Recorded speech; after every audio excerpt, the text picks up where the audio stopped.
तो कहीं ना कहीं हमारे भीतर से भावनाएं समाप्त हो रही। तो कथा यह भी कहती है कि भाव, हम मिट्टी से जुड़े। जिस प्रकार एक बच्चा खेल खेल में ही मिट्टी का घर बनाता है, उसे खूब सजाता है, जब मिट्टी की ही रोटियां बनाई, बेलने लगे, कुछ भी खेल खेल में ही कुछ भी मिट्टी का बना लिया। और जब उसके माँ बाप उसे बुलाते हैं या फिर दूसरे कोई बुलाते हैं कि चलो अब हो गया, खूब खेल कूद हो गई, अब चलो, तो जाते जाते वह उस घर को तोड़ जाता है, एक झटके में ही सब तोड़ देता है। क्यों? उस बच्चे को अब उस से मोह नहीं है, क्योंकि बच्चे का हृदय बड़ा कोमल है। इसलिए बच्चों को भगवान का रूप कहा गया कि बच्चे भगवान का रूप हैं, बच्चे मन के सच्चे। भगवान भी उसी प्रकार बच्चे की भांति है। खेल खेल में ही सृष्टि का सृजन करते हैं, खेल खेल में ही पालित कर देते हैं, जिसे चाहे वो बना देते हैं। राजा को रंक बना दे, रंक को राजा बना दे। और जब सृष्टि का संहार करते हैं तो भृगुति विलास सृष्टि लय होई, भौहें टेढ़ी करने मात्र से सृष्टि का संहार हो जाता है।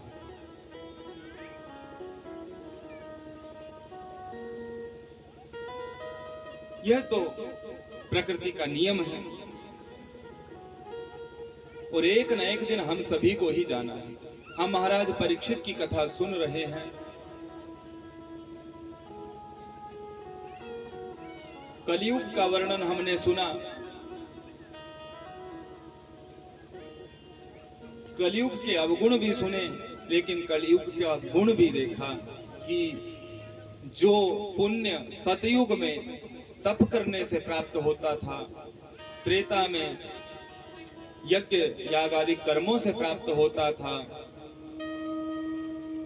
वह सब पुण्य कलयुग में सहजता से ही हरि नाम संकीर्तन से प्राप्त हो जाता है। यह कलयुग का प्रभाव है। लेकिन बोले कि कलयुग में अवधि कम है, समय बहुत थोड़ा है। किसी को कोई गारंटी नहीं कि हम कितने दिन जिएंगे, कोई गारंटी नहीं।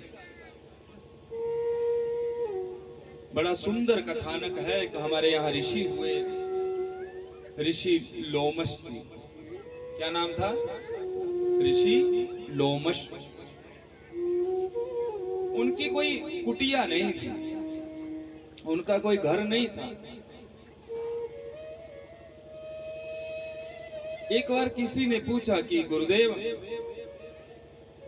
आप यहाँ वहां भटकते रहते हैं, कोई अपने लिए ठिकाना बना लो, आपसे मिलना हो तो कोई एक आध ठिकाना हो, वहां हम आ जाएं।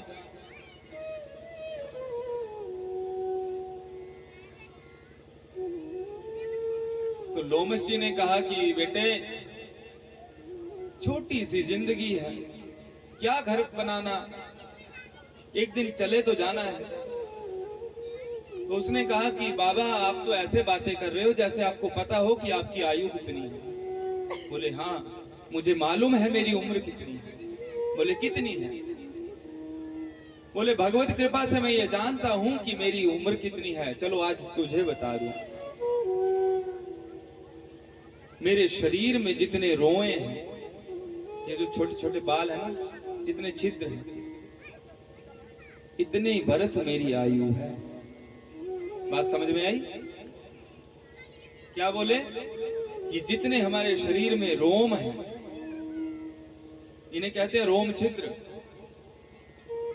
इतनी मेरी आयु है। तो कोई गिन सकता है कितने हैं? अनगिनत। इतनी आयु,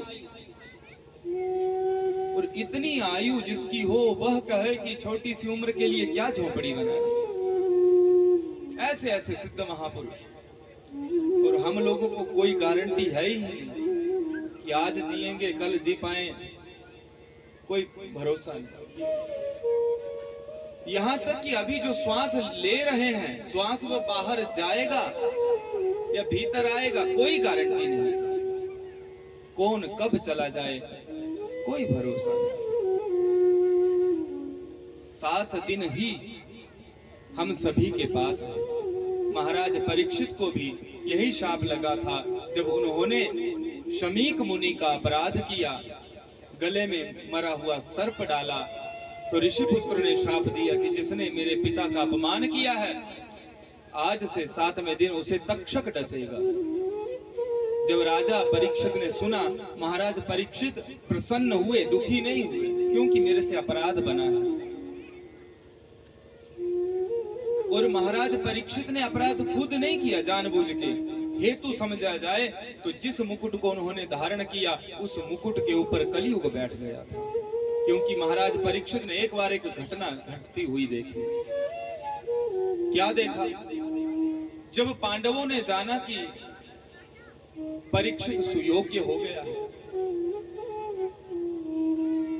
तो पांडवों ने परीक्षित को राजा बनाया और स्वयं स्वर्गारोहण के लिए चल दिए हिमालय के ओर।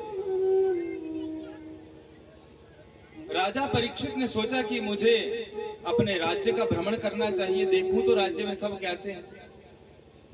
तो देखा कि एक कोई व्यक्ति, कृष्ण वर्ण का व्यक्ति, गाय को प्रताड़ित कर रहा है, गाय को पीट रहा है, साथ में एक बैल है, उसकी भी जंघाएं तोड़ दी। खड्ग लेके महाराज परीक्षित दौड़े उसे मारने के लिए, लेकिन वह शरणागत हो गया। बोले, भगवान, शरणागत की रक्षा करना राजा का धर्म है, आप मुझ पर दया करो। राजा ने कहा, कुकृत्य करने वाले पर मैं दया करूं? तुम्हारा साहस कैसे हुआ मेरे राज्य में ऐसा अन्याय करने का? गौ पर आघात करने का तुम्हारा साहस कैसे हुआ? और हो कौन तुम? तो वह व्यक्ति बोला कि महाराज, मैं कलियुग हूं। बोले, कलियुग मेरे राज्य में आ रहे हैं? बोले, महाराज, अब मेरा समय है, द्वापर बीत गया, कन्हैया चले गए, अब मेरा समय है, काल का चक्र है, मुझे आना ही होगा। महाराज ने कहा, ठीक है, लेकिन मेरा राज्य छोड़ के चले जाओ। बोले, महाराज, पूरी धरती पर एक छत्र आपका ही राज्य है, क्योंकि आपके दादा परदादा चक्रवर्ती सम्राट थे। एक छत्र राज्य था, शेष राजा उनको कर देकर अपना निर्वहन करते थे। तो मैं आपका राज्य छोड़ के जाऊं कहां? मुझे आप कोई स्वयं उचित स्थान दे दे। तो 4 जगह दिए। कौन कौन सी? द्यूतम पानं स्त्रियासूनम यत्र धर्मश्चतुर्विधः। बोले, ये 4 चीजें नोट कर लो, ये तुम्हारे रहने के योग्य है। कौन सी 4 चीजें? बोले, द्यूतम, जहां जुआ खेला जाता है, जहां जुआ खेला जाता हो वहां कलियुग तुम्हारा वास होगा। और ध्यान देना, जहां जहां भी जुआ होता है वहां कली बैठ जाता है उनके सर पे। 10 रुपए लगाए, 20 कमाए, फिर सोचते हैं आप 200 लगा दे क्योंकि डबल हो जाएंगे। और लालच ऐसे बढ़ता है कि वह कंगाल हो जाते हैं। द्यूतम पानम, कहा जहां मदिरालय हो, भक्ष्य अभक्ष्य का सेवन होता हो, जो खाने योग्य नहीं है, जो पीने योग्य नहीं है, मादक पदार्थों का भक्षण होता हो, शराब का पान होता हो, अनेकों मादक पदार्थ हैं, वहां कलियुग का वास है। और बोले, जहां वैश्यावृत्ति होती हो, जहां व्यभिचार होता हो, वहां कलियुग का वास। और कहा, जहां मार काट होती हो, वहां कलियुग का वास है। बात समझ में आई? कितनी जगह? 4 जगह। कौन कौन सी? बोलो, कौन कौन सी?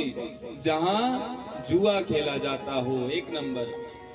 जहां मादक पदार्थों का भक्ष्य भक्ष्य का भोजन होता हो वो, जहां वैश्यावृत्ति व्यभिचार होता हो और जहां हिंसा होती हो वहां कलयुग का वास है। कलयुग ने कहा, महाराज ये तो आपने मेरी शक्ल देख के ही मेरे को घर दे दिया, मेरे यहाँ कोई गेस्ट आएंगे तो मैं बिठाऊंगा कहाँ उन्हें? एक बढ़िया सा कोई कमरा भी दे दो, कोई एक बढ़िया सा ड्राइंग रूम दे दो, वहां पे मैं उनकी आओ भगत कर सकूं। क्योंकि अवगुण तो भले ही मेरे में बहुत है, लेकिन एक गुण तो जरूर है। कौन सा? कल जुग केवल नाम आधारा, कल जुग केवल नाम आधारा, सुमिरी सुमिरी नर उतरहि पारा, सुमिरी सुमिरी नर उतरहि पारा, कल जुग केवल नाम आधारा, कल जुग केवल नाम आधारा।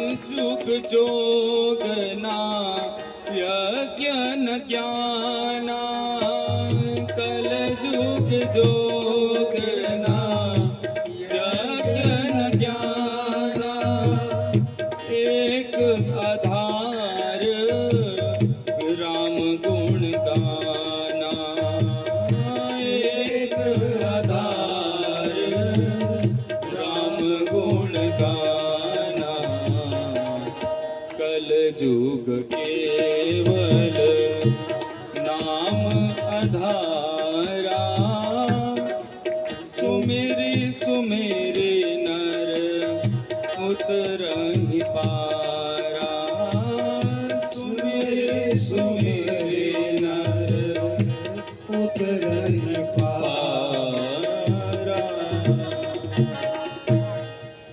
जब यह गुण सुना कलयुग का कि कलयुग में सहजता से ही भगवान प्राप्त हो सकते हैं,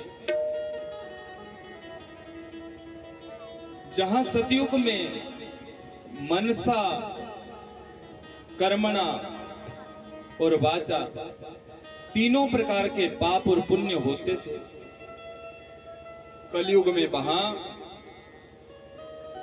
छूट है। पुण्य कर सकते हैं हम, मन से भी पुण्य कर सकते हैं। कलयुग में मन से भी आप पुण्य कमा सकते हैं, मनसा वाचा वाणी से भी पुण्य कमा सकते हो, और कर्म से भी। आप काम करो, सेवा करो तो आपको पुण्य मिलेगा। आप वाणी से भी सहयोग करो, कोई अच्छा कर रहा हो उसे हौसला दो, उसके साथ खड़े रहो, उसके पक्ष में भी यदि आप बोल दो तो भी आप पुण्य के भागी हो सकते हो। और कहा यहां तक कि मानसिक पुण्य भी आप कमा सकते हैं। गंगा जी तक जाने का आपका सामर्थ्य भले ही ना हो, लेकिन आप मन से भी गंगा जी का ध्यान कर लें कलयुग में कि हे मैया, मैं असमर्थ हूं, आप तक आ नहीं सकता या आ नहीं सकती, मैं मन से ही आप में स्नान करने जा रही हूं, मुझे पवित्र करें। इस भाव से भी यदि गंगा जी में स्नान किया जाए मन से, तो भी गंगा स्नान का फल प्राप्त होता है। एक बात मुझे याद आई। कल एक माता जी कह रहे थे मेरे को कि आपने कुंभ की बात शुरू की थी लेकिन वह अधूरी रह गई। है किसी को याद? अच्छा, बोलो जय श्री राधे। प्रथम दिन हमने निवेदन किया था कि प्रयाग में कुंभ लगता है। न केवल प्रयाग में, हरिद्वार में, नासिक में, उज्जैन में, अनेकों तीर्थ स्थलों पर कुंभ लगता है। इन स्थानों पर कुंभ लगता है, लेकिन जो कुंभ स्नान नहीं कर पाए अब की बार, उनके लिए क्या साधन है? तो मैं निवेदन यह कर रहा था कि वहां त्रिवेणी है, गंगा यमुना सरस्वती का संगम है। उस संगम में स्नान करने का फल है। तो वही संगम यहां उपस्थित हुआ है जहां कथा हो रही है। यहां भी कुंभ लगा हुआ है। आप भले ही वहां नहीं जा पाए, कोई बात नहीं, लेकिन आप यहाँ कथा में मन से आओ, यहाँ सेवा करो, यहाँ बैठो। तन मन धन तीनों प्रकार से, तीनों वृत्तियों से आप यहाँ सेवा करो तो आपको महाकुंभ स्नान का फल प्राप्त होगा। कोई सेवा कर सकता है तो सेवा करे, कोई धन से सहयोग कर सकता है तो धन से सहयोग करे, कोई मन से भगवान का नाम संकीर्तन कर सकता है कि तो वह भगवान का मन से भी पूजन कर सकता है। और त्रिवेणी क्या है? मन, आत्मा, हमारी आत्मा, हमारा मन और बुद्धि, ये जहां तीनों एक साथ बैठ जाए वहां त्रिवेणी है। हम त्रिवेणी यहां बना सकते हैं, अपने मन को भी यहां कथा में रखो, हमारी आत्मा भी यही हो, हमारी बुद्धि भी यहाँ बहाना भटके, बुद्धि भी यहीं केंद्रित हो, तो यहीं महाकुंभ लगा है।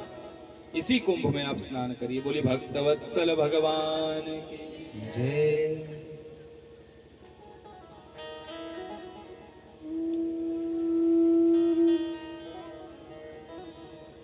और कल एक विशेष दिन है किसी को पता कल क्या है?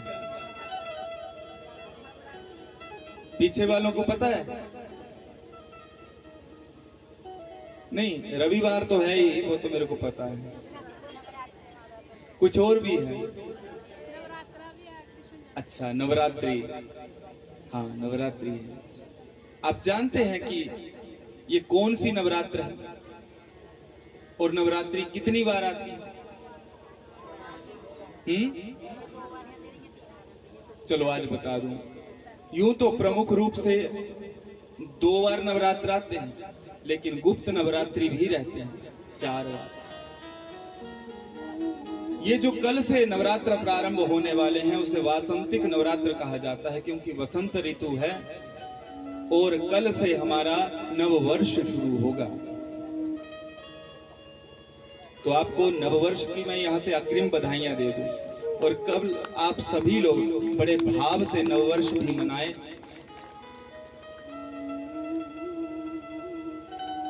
देखिए, हम इतने भटक गए हैं कि अपने ना हमें देसी महीनों का पता, ना देसी संबंध का पता, सब कुछ अंग्रेजी हो गया जी, टोटल ही अंग्रेजी।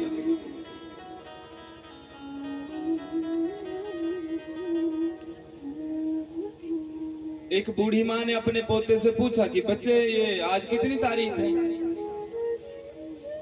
बच्चा 7वीं 8वीं में पढ़ता था। बोले माता आज 25 तारीख है। बोले 25 तारीख? 25 कैसे हो गई?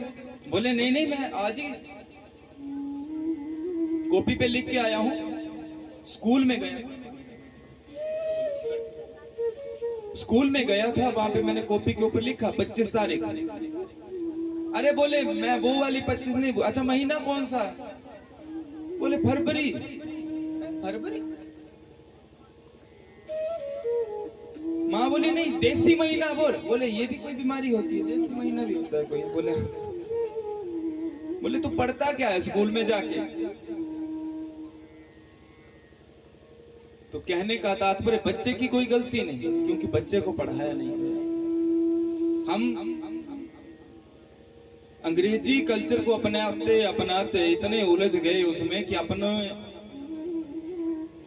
सभ्याचार को, अपनी संस्कृति को भूल गए। हमें उससे विरोध नहीं है, इंग्लिश से हमें विरोध नहीं है।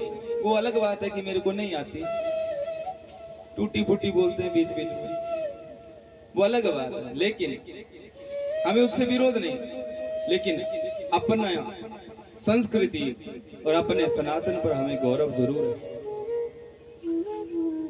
और हम सभी को यह ज्ञात होना चाहिए कि चैत्र शुक्ल प्रतिपदा से हमारा नव वर्ष शुरू होता है। कब से? चैत्र शुक्ल प्रतिपदा से। अच्छा, समझने की बात है कि इस वर्ष में और उस वर्ष में भेद क्या है। जो हमारा नूतन नववर्ष आता है उस समय प्रकृति भी श्रृंगार करती है। प्रकृति अपना खुद श्रृंगार करती है। आप कहीं भी चहुओर देख लो, वृक्षों पर नए नए कोंपले आते हैं, फूल नए नए विकसित होते हैं, पुष्पों की सुगंधी से पर्यावरण सुगंधित होता है, शीतल मंद और सुगंधित वायु बहती है। ना ज्यादा गर्मी ना ज्यादा सर्दी। ऋतु कौन सी? बोले बसंत, जो ऋतु राज है। ऋतुओं में जो श्रेष्ठ ऋतु है वह वसंत ऋतु इसी नववर्ष में आती है। और इसके विपरीत जब जिसे हम नया साल समझ के मनाते हैं, जनवरी 1 जनवरी, तब क्या होता है? बोले कपड़ों से लदे होते हैं, ऊपर से 4-4 जैकेट डाली होती है, रजाई के भीतर से ही फोन करते हैं और बोलते हैं हैप्पी न्यू ईयर। रजाई से बड़ी मुश्किल से मुंडी बाहर निकाल के हैप्पी न्यू ईयर, और दूसरा भी बोलता है सोता सोता हाँ सेम टू यू।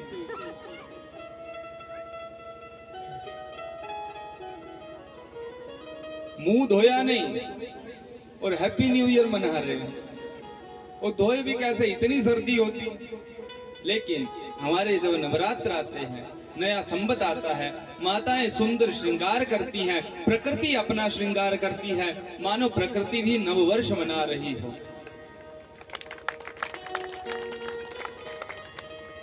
और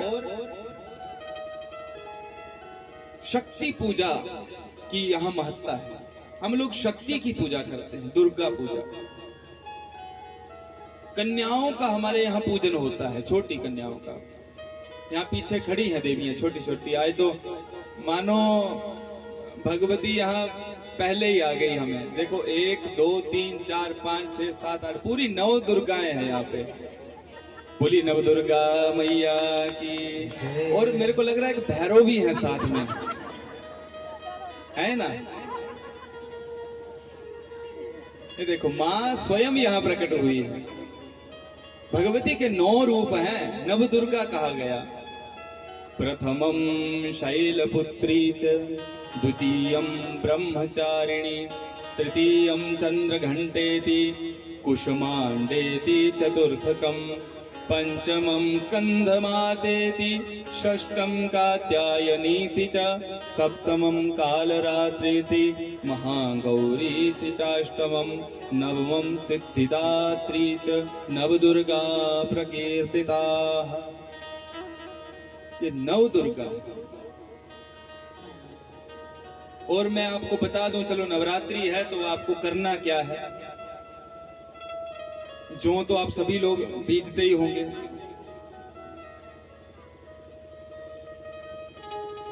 बोलो जय श्री राधे। जय श्री राधे।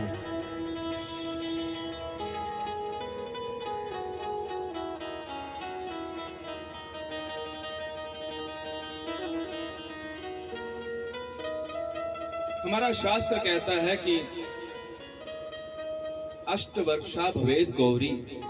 8 वर्ष की जो कन्या है वह साक्षात भगवती गौरी के समान है। उस कन्या की जो पूजा करता है उसे चारों पुरुषार्थ प्राप्त हो जाते हैं। 8 से 9 वर्ष तक की कन्या का पूजन करना चाहिए विशेष रूप से। वह साक्षात जगदम्बा है।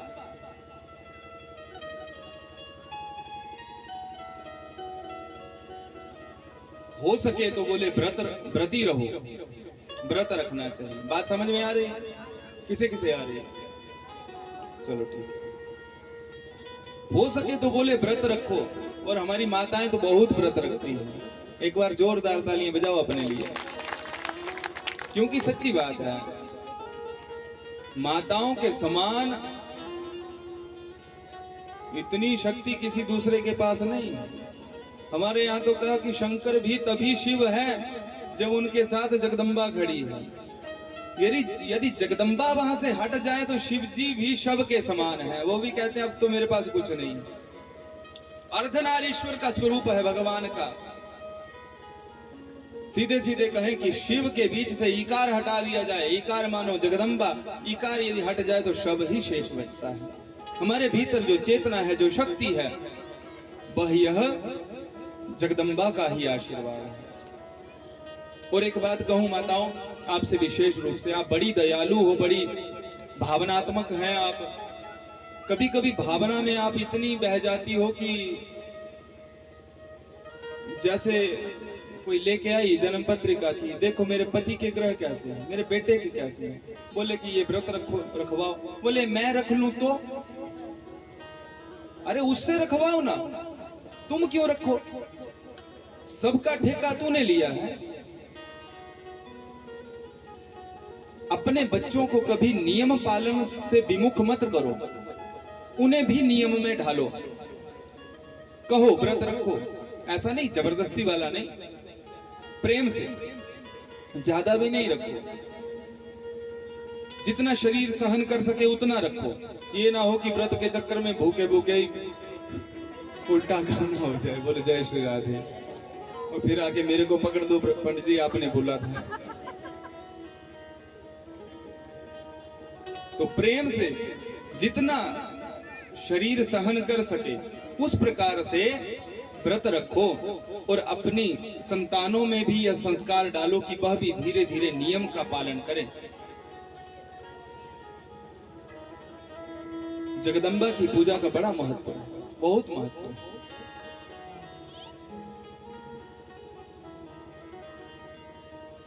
और जब हमारा नया साल आता है,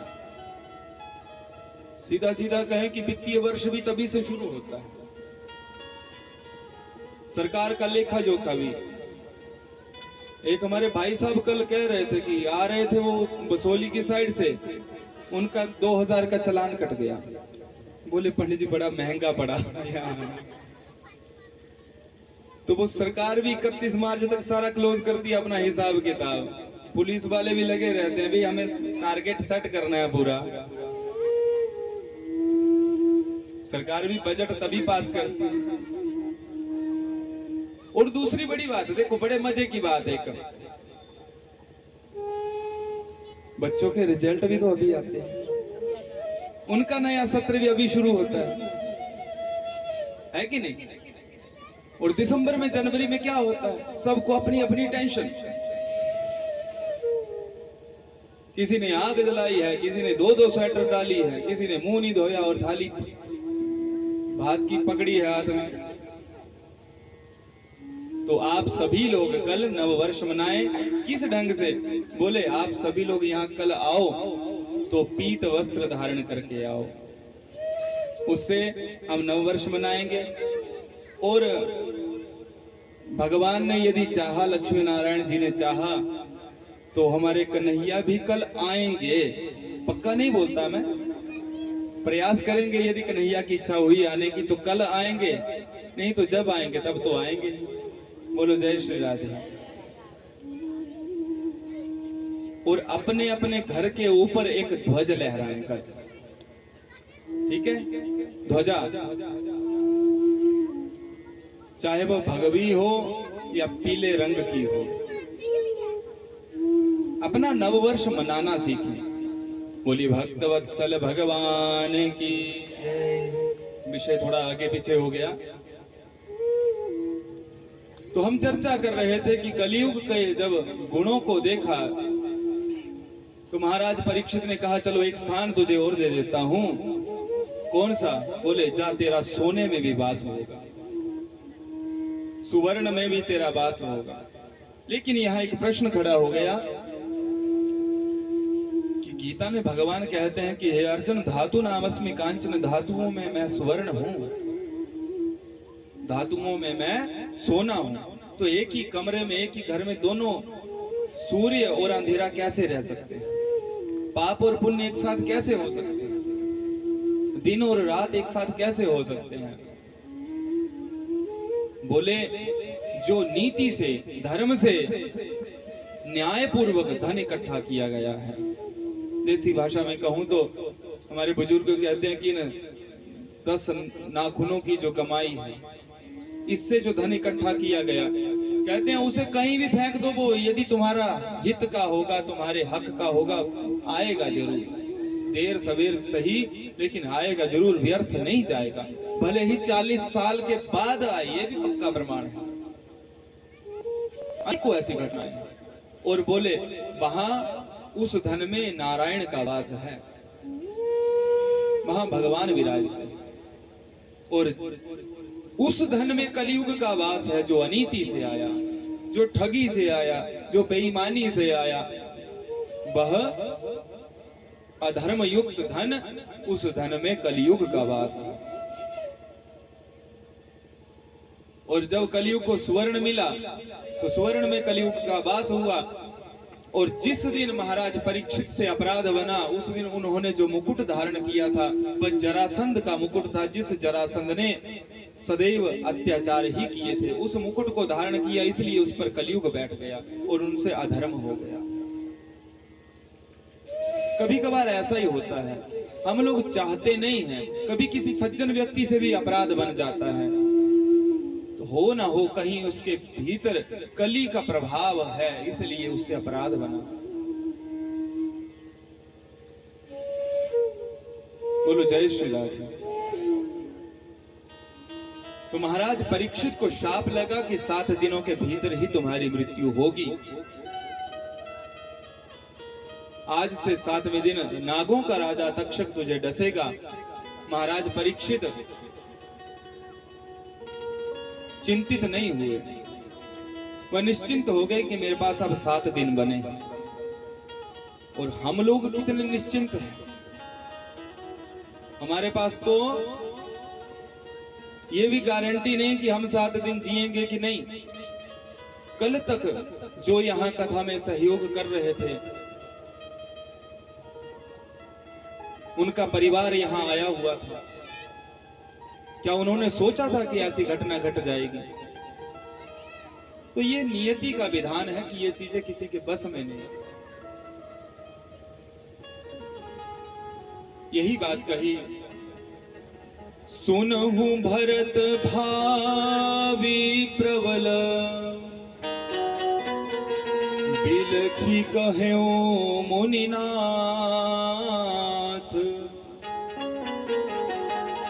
हानि लाभ जीवन मरण, जस अपजस विधि हाथ। किसी को लाभ होगा या हानि होगी,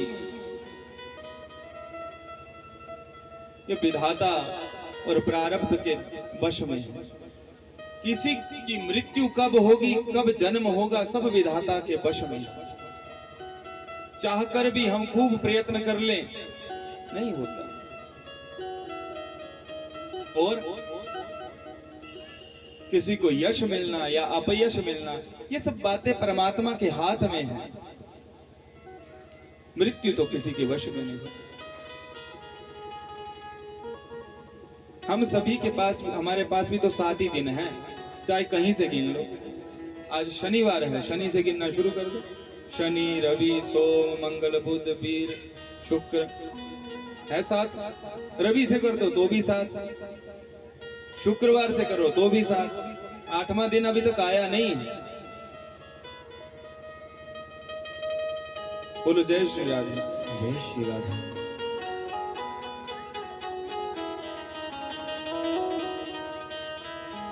तो इन्हीं 7 दिनों के भीतर हम सभी को भी जाना है।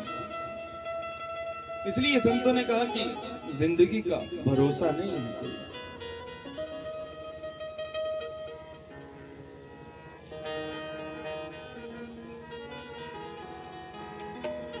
गाया क्या भरोसा है इस जिंदगी का, क्या क्या भरोसा है इस जिंदगी का, क्या भरोसा है इस जिंदगी का,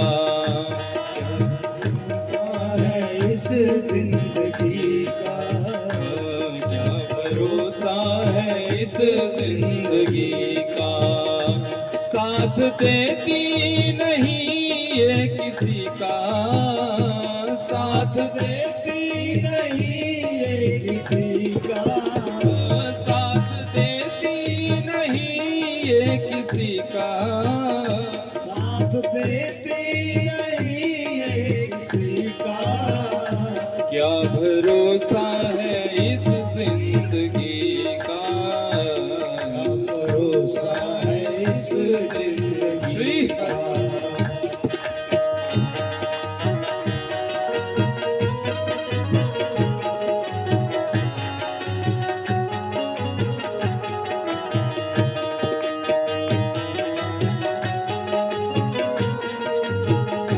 श्री राधे।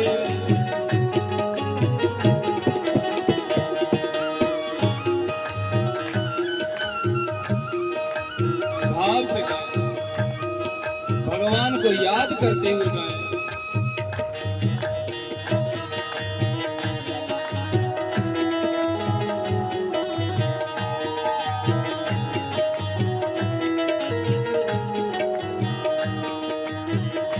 श्वास रुक जाएगी चलते चलते, श्वास रुक जाएगी चलते चलते, क्षमा बुझ जाएगी चलते चलते, क्षमा बुझ जाएगी चलते चलते, श्वास रुक जाएगी चलते चलते, श्वास रुक जाएगी चलते चलते, क्षमा बुझ जाएगी चलते चलते, क्षमा बुझ जाएगी चलते चलते, दम निकल जाएगा, दम निकल जाएगा, निकल जाएगा, दम निकल जाएगा, दम निकल जाएगा, दम निकल जाएगा, दम निकल जाएगा, दम निकल जाएगा, दम निकल जाएगा रोशनी का। क्या भरोसा है इस जिंदगी का, क्या भरोसा है इस जिंदगी का, क्या भरोसा है इस जिंदगी का।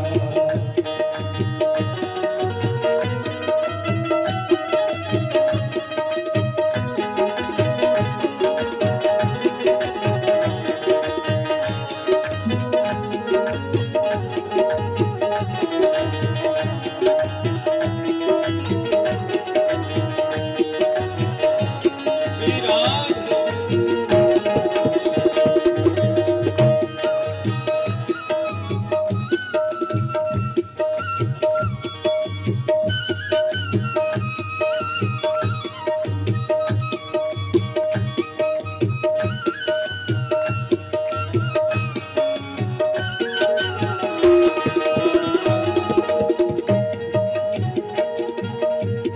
और